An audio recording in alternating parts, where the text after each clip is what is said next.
Hello friends, स्वागत है आपका आपके अपने लीगल चैनल सोच पर प्रहार में। दोस्तों, आज की इस वीडियो में मैं आपको बताने वाला हूँ डीवी एक्ट के बारे में। डीवी एक्ट एक ऐसा एक्ट है जिसमें जो महिला होती है वो मल्टीपल रिलीफ मांग सकती है।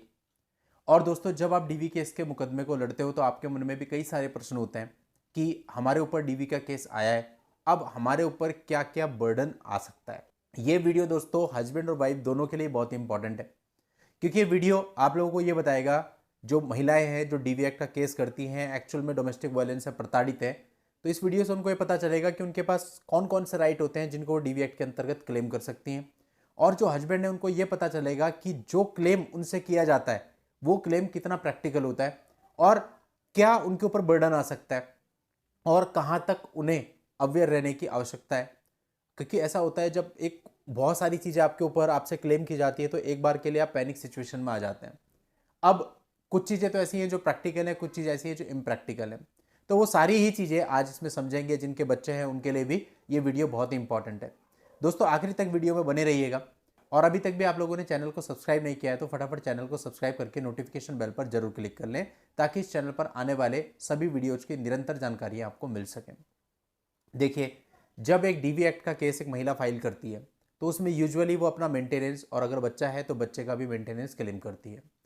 उसके अलावा उसका एक सेक्शन 23 होता है जिसके अंतर्गत जो महिला है वो अपना इंटरिम भरण पोषण यानी अंतरिम भरण पोषण मांग सकती है, इंटरिम मेंटेनेंस मांग सकती है स्वयं के लिए और बच्चे के लिए भी। इसके अतिरिक्त दोस्तों, जो डीवी एक्ट होता है उसके अंदर एक प्रोविजन होता है, उस प्रोविजन के अंतर्गत जो महिला होती है वो चाइल्ड कस्टडी भी क्लेम कर सकती है। इसके अतिरिक्त अगर महिला का कुछ सामान आपके पास है, आपके पोसेशन में है, तो वो उस स्त्री धन को भी वापस आपसे मांग सकती है। यदि महिला अपने पेरेंटल होम में रह रही है, अपने किसी रिश्तेदार के यहाँ पे रह रही है, तो वो आपसे रेसिडेंशियल राइट भी मांग सकती है अपने मैट्रिमोनियल हाउस में। या फिर अगर वो मैट्रिमोनियल हाउस में इस वजह से नहीं रहना चाहती कि उसके साथ घरेलू हिंसा होती है, तो वो ऑल्टरनेट एकोमोडेशन भी आपसे क्लेम कर सकती है या प्रति माह रेंट के लिए पैसा भी आपसे मांग सकती है। और दोस्तों, वो वहां पर कंपनसेशन भी क्लेम कर सकती है कि यदि ये साबित होता है कि उसके साथ में कुछ ऐसा डीवी जैसी घटना कोई घटी है तो उसको इतना पर्टिकुलर इतने रुपए जो है एज ए कंपनसेशन प्रोवाइड किया जाए, ये भी वहां पे क्लेम कर सकती है। इसके अलावा दोस्तों, महिला ये भी कह सकती है कि अगर वो किसी पर्टिकुलर जगह पे रह रही है तो उस पर्टिकुलर जगह पर आने से आपको और आपके परिवार वालों को रोक दिया जाए। ऐसा वो रिस्ट्रेनिंग ऑर्डर भी ले सकती है, आपके खिलाफ प्रोटेक्शन ऑर्डर भी ले सकती है। और यदि कई बार ऐसा होता है कि जो मैट्रिमोनियल हाउस होता है, मैट्रिमोनियल हाउस को बेचने का प्रयास किया जाता है, तो महिला ये भी कह सकती है कि ये जो मैट्रिमोनियल हाउस है इसको बेचने पर स्टे दे दिया जाए, यानी रोक लगा दी जाए, फिर से रिस्ट्रेनिंग ऑर्डर ले सकती है उस चीज़ के लिए। तो ये सारी चीज़ें होती हैं जो डीवी एक्ट के अंतर्गत एक महिला मान्य न्यायालय से क्लेम कर सकती है। अब बात आती है कि हस्बैंड पक्ष, जहाँ पर केस जेन्युइन होता है वो बात तो अलग हो गई, वहाँ तो ऑब्वियसली डरना चाहिए, क्योंकि उसके साथ अगर आपने डोमेस्टिक वायलेंस किया है तो वो इन सब चीज़ों की हकदार है। लेकिन वो मामले जहाँ पर डीवी का केस फॉल्सली दर्ज होता है, वहाँ पर आदमी कहता है कि एक तो मैंने कुछ किया नहीं, ऊपर से इतनी सारी चीज़ें मैं दूँ। क्योंकि कंपनसेशन में जो अमाउंट लिखी होती है कई बार वो 50 लाख होती है, कई बार 1 करोड़ और 2 करोड़ तक भी होती है। तो ऐसे में आदमी बहुत घबराता है, भयभीत होता है। देखिए, अब आपके ऊपर क्या बर्डन बनता है। सबसे पहले तो ये समझिए कि डीवी एक्ट के अंतर्गत आपके और आपके पूरे परिवार वालों के नाम होते हैं, तो परिवार वालों पर किसी भी तरह का कोई भी बर्डन नहीं है, क्योंकि डीवी एक्ट में जो रिलीफ है वो सिविल नेचर के हैं, इसमें कोई जेल जैसी कोई चीज़ नहीं होती। उनके ऊपर कोई बर्डन नहीं है। इवन वो अगर कोर्ट नहीं भी आते हैं तो भी कोई प्रॉब्लम नहीं है, काम चल जाएगा। यानी जो बर्डन है वो हस्बैंड के ऊपर है। पहली चीज़ ये हो गई। सेकेंडली, क्या बर्डन है? प्रैक्टिकली जब इंटरिम ऑर्डर होता है तो उसको एक मेंटेनेंस देना पड़ता है, क्योंकि इंटरिम के टाइम पे ट्रायल को नहीं देखा जाता, ये नहीं देखा जाता कि वो अपनी मर्जी से गई या आपने निकाला, या आपके पास अगर कोई और सबूत है उन पर गौर नहीं फरमाया जाता। उस समय पे आपकी इनकम के हिसाब से और वाइफ की इनकम के हिसाब से यह तय किया जाता है कि आपको इंटरिम देना है या नहीं देना है।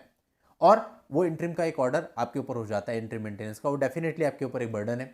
इसके साथ साथ कई बार इंटरिम रिलीफ में ही ये भी मांग लिया जाता है कि मुझे रेसिडेंशियल ऑर्डर दिया जाए। अब दोस्तों, अगर हम स्त्री धन की बात करें तो स्त्री धन कई मामलों में ऐसा होता है कि लड़की ले जा चुकी होती है लेकिन फिर भी वो कह रही होती है कि इनके पास है और मुझे दिलाया जाए।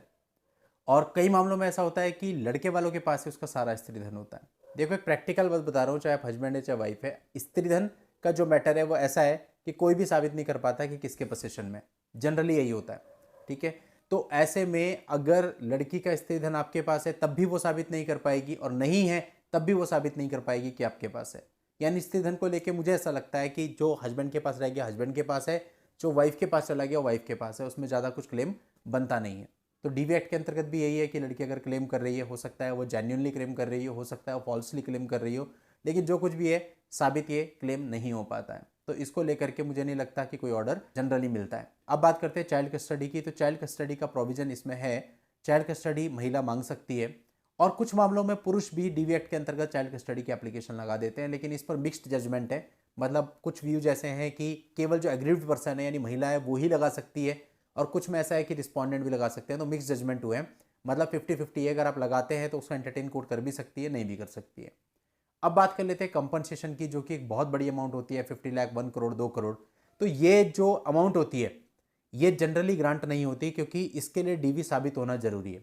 और अगर डीवी साबित हो भी जाता है तो ऐसा नहीं है कि उनके मांगे अनुसार जो है हो जाएगा, आपकी इनकम के अनुसार कंपनसेशन जो उसका वो ग्रांट होगा।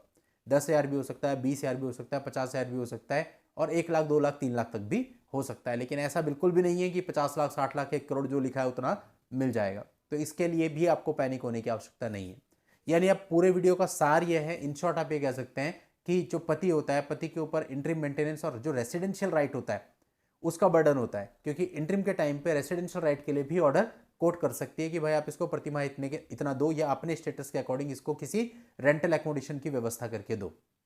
ये इतना होता है।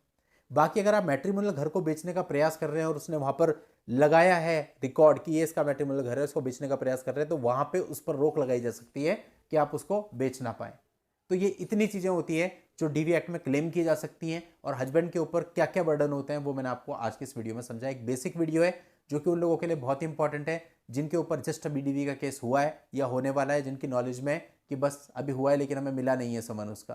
तो आपको ये सब चीजें पता होनी बहुत ही जरूरी है, और उन महिलाओं के लिए भी बहुत जरूरी है जिनके साथ एक्चुअल में डोमेस्टिक वायलेंस हुआ है और उनको नहीं पता कि उनके क्या क्या राइट डीवी एक्ट के अंतर्गत है। चलिए दोस्तों, आज के इस वीडियो में इतना ही। नेक्स्ट वीडियो में नई जानकारी के साथ मैं आपसे फिर मिलता हूं। तब तक के लिए good bye and thank you for watching. Take care.